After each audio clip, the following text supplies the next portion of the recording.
नमस्कार दोस्तों, स्वागत है आप सभी का ऑनलाइन एडा फर्स्ट यूट्यूब चैनल पर। इस वीडियो में हम बात कर रहे हैं एक बड़ी और लेटेस्ट अपडेट के बारे में, जो कि संबंधित है 69,000 शिक्षक भर्ती को लेकर बहुत बड़े फैसले के बारे में। 69,000 शिक्षक भर्ती को लेकर शेष रह गए सभी 90-97 नंबर वाले छात्रों को नौकरी देने के प्रस्ताव के बारे में और अब इस मामले को खत्म करने के बारे में। उत्तर प्रदेश अगर बात की जाए, 69,000 शिक्षक भर्ती एक ऐतिहासिक ऐसी शिक्षक भर्ती है। जो इसमें हुआ है वो शायद ही कभी भविष्य में होगा, और जो इसमें हो रहा है वो शायद भविष्य में नहीं होगा। असल में मामला ये था कि उत्तर प्रदेश के सरकारी अधिकारी हैं या उच्च पदों पर बैठे जो अधिकारी थे, उनके माध्यम से कुछ ऐसे विवाद इस भर्ती में छोड़ दिए गए जिनका खामियाजा आज तक अभ्यर्थी भुगत रहे हैं। जो नौकरी नहीं पाए हैं वो भी भुगत रहे हैं, जो नौकरी पा गए हैं चाहे उनको सैलरी मिल रही है लेकिन परेशान आज की तारीख में वो भी हैं। और वहीं दूसरी तरफ अगर बात की जाए तो सरकार के लिए भी एक गले की हड्डी बनी हुई है। अब अगर बात की जाए तो चुनाव से पहले 2021 के समय भी आपको ऐसा ही कुछ देखने के लिए मिला था। जब विधानसभा चुनाव थे 2022 में, तो 21 का साल 69,000 शिक्षक भर्ती के लिए बहुत कुछ अप एंड डाउन लेकर के आ रहा था। उस समय पर जब विधानसभा चुनाव होते हैं, उस समय पर सरकार के माध्यम से 6,800 पिछड़ा वर्ग आयोग की सूची को मानते हुए उन्होंने नए अभ्यर्थियों की चयन सूची जारी कर दी थी। सरकार को भी पता था कि 6,800 की चयन सूची से मामला खत्म तो नहीं होगा, क्योंकि बहुत सारे ऐसे अभ्यर्थी होंगे जो इसको चैलेंज करेंगे। चैलेंज करते करते 2021 के बाद से आज 26 आ चुका है। 5 साल तक लगातार ऐसे अभ्यर्थी न्यायालयों में धक्के खाने के बाद, सड़कों पर धरना प्रदर्शन करने के बाद, तमाम अपनी कहीं ना कहीं जीविका खराब करने के बाद, जो कि कमा कुछ नहीं रहे हैं, सिर्फ अपने माता पिताओं से पैसे लेकर के जैसे तैसे करके जीवन यापन कर रहे हैं, एक तरीके से कहा जा सकता है। अब उनके लिए कहीं ना कहीं एक राहत की खबर सामने निकल कर आ रही है, और ये खबर निकल कर आ रही है सुप्रीम कोर्ट ऑफ इंडिया के माध्यम से। सुप्रीम कोर्ट ऑफ इंडिया की ओर से दी गई जानकारी के मुताबिक इन अभ्यर्थियों के लिए एक बड़ी राहत है। असल में आपने देखा था कि 69,000 शिक्षक भर्ती में सरकार ने एक नई चयन सूची दाखिल की थी, जिसमें उन्होंने 1 नंबर कॉमन वाले अभ्यर्थी और जो ऐसे अभ्यर्थियों को चयनित कर लिया था जो पिछली काउंसलिंग में छूट गए थे या दे नहीं पाए थे या पहुंचे ही नहीं थे। उन अभ्यर्थियों के लिए सवाल ये खड़े हो रहे थे कि उनको क्यों शामिल किया गया है। बाद में सरकार ने इस बात को कंसीडर किया कि इन अभ्यर्थियों को हम निकाल भी सकते हैं, बस शर्त यह है कि बाद में कहीं मामला मेरिट को लेकर फंस गया तो इन अभ्यर्थियों को निकालना भी मुश्किल साबित हो सकता है।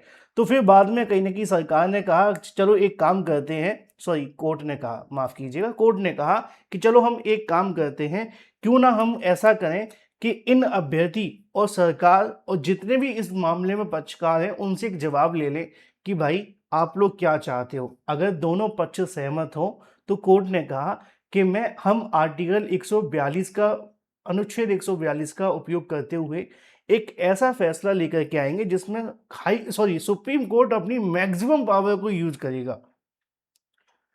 जितना संभव हो सकता है उतना कहीं ना कहीं अभ्यर्थियों के हक में जाएगा, और इससे कहीं ना कहीं फायदा ये होगा कि दोनों पक्ष अगर सहमत हुए तो दोनों पक्षों को कुछ ना कुछ मिल जाएगा। कोर्ट ने इस बात को जब कहा तो दोनों ही पक्षकारों ने अपनी ओर से बातें रखनी शुरू कर दी।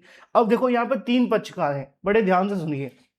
पहले हैं एससी ओबीसी अभ्यर्थी जो इसमें नौकरी से वंचित रह गए हैं, या एक ये कह सकते हैं कि एक वो वर्ग है जो इनको नौकरी मिल जानी चाहिए थी लेकिन आरक्षण घोटाले की वजह से, विसंगति की वजह से नहीं मिल पाई।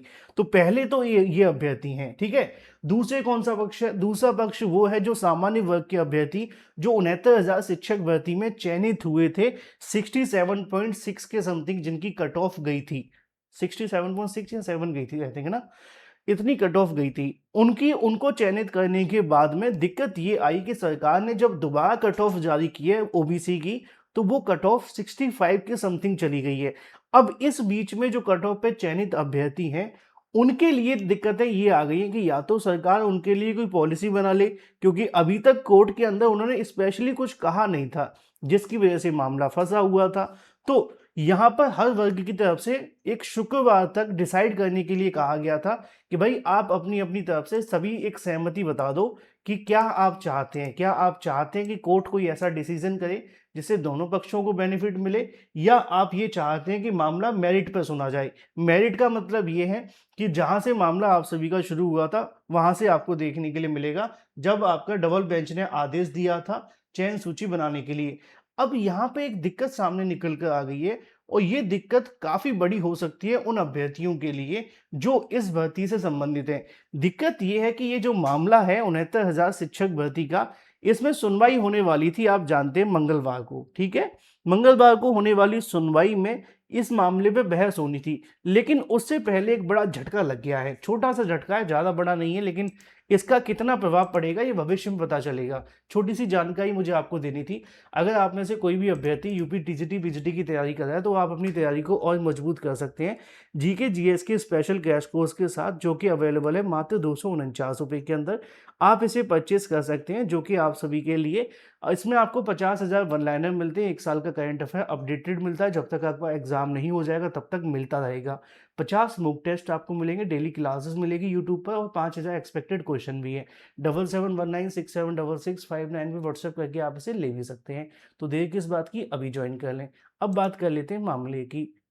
चलिए वापस आ जाते हैं अपने मुद्दे की तरफ, जो कि संबंधित है सभी छात्रों को, 90-97 वाले छात्रों को नौकरी देने के बारे में। देखो कॉमन सी बात है, अगर अभ्यर्थियों से पूछा जाएगा, कोई भी पक्ष अगर उसमें लगा हुआ है, मान लो कोई अभ्यर्थी है जो इसमें याची बनाए पहले दिन से, वो तो चाहेगा कि हमें भी नौकरी दो, बात खत्म करो, तभी मामला खत्म करो, ठीक है? तो पहला पॉइंट तो ये आ गया कि वो भी कहेंगे कि हमें भी नौकरी दो। दूसरा पॉइंट क्या बनता है? दूसरा पॉइंट ये बनता है कि अगर सभी छात्रों को नौकरी देनी है, तो जो जनरल वाले अभ्यर्थी चयनित हुए, वो चाहेंगे कि हमारी नौकरी सेफ रहे, हमें यहाँ से ना निकाला जाए, ठीक है ना? उनको पूरे तरीके से सेव कर दिया जाए। अब ये तो मामला है ऐसे अभ्यर्थियों का जो भी इसमें चयनित हुए थे या इनसे संबंधित थे। लेकिन अब एक मामला फँस गया है। फँस कैसे गया है वो आप समझ लीजिए। ये आपकी जो सुनवाई होने वाली है 4/8/2026 को, यानी कि परसों, ठीक है? परसों मंगलवार को सुनवाई होने वाली है। सुनवाई से पहले यहाँ पे बेंच बदल गई है। अब बेंच बदलना एकमात्र, वैसे तो कहा जाता है कि कोर्ट की प्रोसीडिंग ही ऐसी होती है कि यहाँ पे जो बेंचेस हैं बदलती रहती हैं।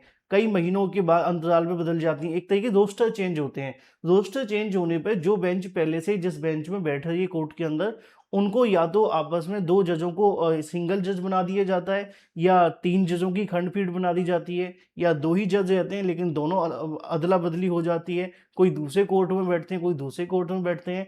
तो यहाँ पे जो बेंच है बदल गई है। अब इसका हो क्या सकता है? इसमें एक पॉइंट ये हो सकता है कि अभ्यर्थी अपनी ओर से एक एप्लीकेशन दाखिल कर दें और वो ये कह दें कि ये मामला इस स्टेज तक आ चुका है कि अब ये ऑलमोस्ट सेटलमेंट की तरफ जा रहा है, यानी खत्म होने की तरफ है। तो अब यहाँ पर बेंच का चेंज होना एक नुकसानदायक ये होगा कि नई बेंच बैठेगी तो उनको थोड़ा सुनना तो पड़ेगा ना कि मामला कहाँ से कहाँ तक पहुँचा है, उनको रीड करना पड़ेगा।